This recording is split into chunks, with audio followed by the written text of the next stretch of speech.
Hey there, I'm James. I'm 25, and yeah, I've got some special needs. But trust me, that doesn't stop me from giving it my all every day at the recycling plant where I work. Those conveyor belts, they're my turf. Yo, James, can you speed up belt 3? We got a backlog coming in. That's Tony, my best buddy at work. He's always got my back. On it. T, watch me work my magic. I love when the belts are running just right. It's like a symphony of recycling, and I'm the conductor. Speaking of bosses, my supervisor, Sarah's pretty cool. Great job organizing that pile of cardboard, James. You've really got an eye for this. Thanks, Sarah. I aim to please. After a long day saving the planet, one recycled item at a time, I head home to my folks. Mom's usually there with a big smile and an even bigger hug. How was work today, sweetie? She asks, ruffling my hair like I'm still a kid. It was awesome, Mom. We processed a ton of plastic today. Literally. Dad's a different story. He's always got his nose buried in paperwork, muttering about numbers.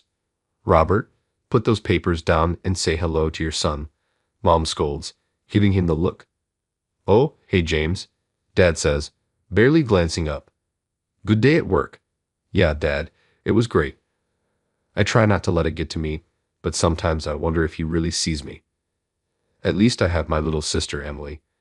She's off at college, living her best life, but she never forgets to check in. Phone rings, hey big bro. How's it hanging? Just finished work. How's college treating you? Oh, living off ramen and coffee. The usual. You better be keeping Mom and Dad in line. We chat for a while, and it feels like she's right here. I miss her, but I'm so proud of her. Later that night, I'm chilling in my room when I overhear Mom and Dad talking in hushed tones. Robert, we need to talk about the business. Things aren't looking good. I know, Linda. I'm working on it. Just need a little more time. And what about James? He needs. Not now, Linda. I can't deal with everything at once. I pretend I didn't hear anything, but it sticks with me. There's this tension in the air, like a storm brewing. But hey, that's life. You take the good with the bad. As I get ready for bed, I can't shake the feeling that something big is coming. Maybe it's just my imagination. Or maybe, well, who knows? All I know is tomorrow's another day at the belts, and I'm going to crush it. That's how I roll. Fast forward to our road trip to see Emily. I'm bouncing in my seat like a kid on Christmas morning. It's been forever since we've all been together, and I can't wait to see my little sis. Dad's at the wheel, Mom's riding shotgun, and I've got the whole backseat to myself. Living the dream, right? But something feels off. Mom and Dad are whispering up front, and it doesn't sound like they're planning a surprise party. Robert, we can't keep ignoring this. The bills are piling up. I told you, Linda, I've got it under control. I just need to make a few more calls. But what about, not now? James might hear. Too late, Dad. I heard every word. I pretend to be fascinated by the passing scenery. Trees are so interesting, The tension in the car is thicker than peanut butter, and I try to lighten the mood. Hey, remember when Emily got car sick and puked all over Dad's new shoes? Mom forces a laugh. Oh, sweetie, don't remind me. Your father was furious. Yeah, well, maybe if she hadn't insisted on reading in the car. Dad grumbles. So much for breaking the tension. I sink back into my seat, wishing I had Emily's talent for witty comebacks. Suddenly, everything goes sideways, literally. Robert, watch out. A massive truck swerves into our lane, horn blaring. Dad yanks the wheel, and the world turns into a blur of screeching tires. Crash. We smash through a barrier, and suddenly we're airborne. For a split second, I see my workplace below. We're right, of all the places to fly over. The car lands with a bone-jarring thud, teetering on the edge of a cliff, or something equally terrifying. My heart races. This is really bad. The car door flies open, and suddenly I'm falling. The last thing I see is Dad holding Mom tight, not even sparing me a glance. Then, pain, so much pain. I crash onto something hard and moving. A conveyor belt. The irony would be funny if it didn't hurt so damn much. Everything blurs into motion and agony. I hear shouting, familiar voices. Oh my God, James. Someone call an ambulance. Hang on, buddy, we got you. Tony? Sarah? What are they doing here? Oh, right. Work. I landed at work. How's that for employee dedication? Everything fades as the pain overwhelms me, dragging me into darkness. The last thing I hear before slipping away is Dad's voice. Linda, are you okay? Thank God, I got you out in time. What about me, Dad? What about me? Beep, beep, beep. Man, my head feels like it's been through a blender. I crack my eyes open, wincing at the bright hospital room lights. James, honey, can you hear me? Mom's voice. I try to speak, but my throat feels like sandpaper. Water, I croak. Mom helps me sip some, and I finally manage to take in my surroundings. Nearby, Dad is on the phone. Yes, I understand the gravity of the situation, but surely we can come to some arrangement to avoid a lawsuit, he says. Lawsuit? What's he talking about? Mom notices my confusion and tries to comfort me. Don't worry about that now, sweetie. How are you feeling? Like I fell off a cliff, I mumble. Dad snaps his phone shut. That's because you did, son. Do you have any idea how much trouble this could cause? The medical bills alone. Robert, Mom cuts him off. That's enough.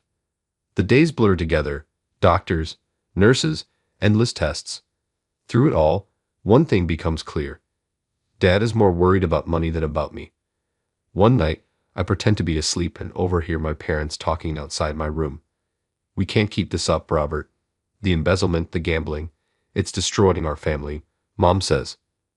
My heart pounds. Embezzlement. Gambling. What the hell? I told you I'll fix it, Dad insists. We just need to cut some expenses. That care facility I mentioned. No, I won't send James away. He's our son. He's a financial burden, Linda. We can't afford. I feel like I've been punched in the gut. A burden. Is that all I am to him? The next day, Emily shows up. Man, it's good to see her. Hey, big bro. You look like crap, she jokes. Thanks, sis. Love you too. We chat for a bit, but I can tell something's eating at her. Finally, she snaps. I know everything, James. Dad's crimes, his plan to send you away. I confronted them last night. My heart sinks. And? Dad tried to justify it. Mom just stood there, silent. Betrayal. That's the only word for what I feel. What are we going to do, Em? I ask, desperate. She grabs my hand. We're going to fight.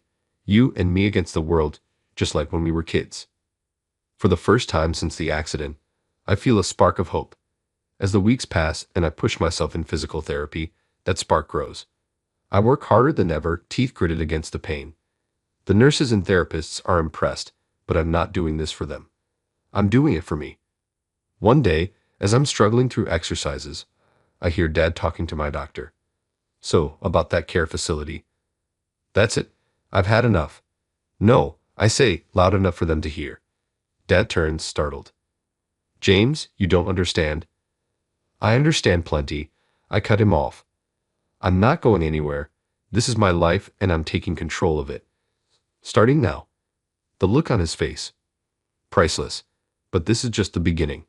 I've got plans, big plans. And I'm not letting anyone stand in my way. Watch out, world. James is coming back stronger than ever.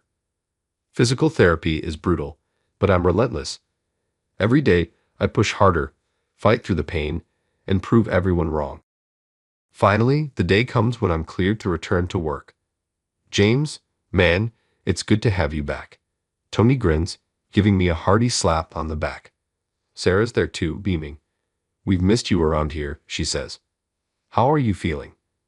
Ready to kick some recycling butt, I reply, and I mean it. They ease me back into things, but I'm not holding back. I throw myself into every task, learning new skills, even taking on extra shifts. I'm determined to make a mark. One day, Sarah pulls me aside. James, can we talk? I've been watching your progress and, well, how would you feel about promotion? A supervisory role? My jaw drops. Are you serious? Dead serious, she says, smiling. You've earned it. Meanwhile, at home, everything is imploding. Dad's business partner has discovered the embezzlement, and the whole scheme is collapsing like a house of cards. How could you do this, Robert? Mom cries, but there's anger in her voice. To our family, to James. I was trying to provide for us. Dad shouts back. By stealing. By trying to send our son away.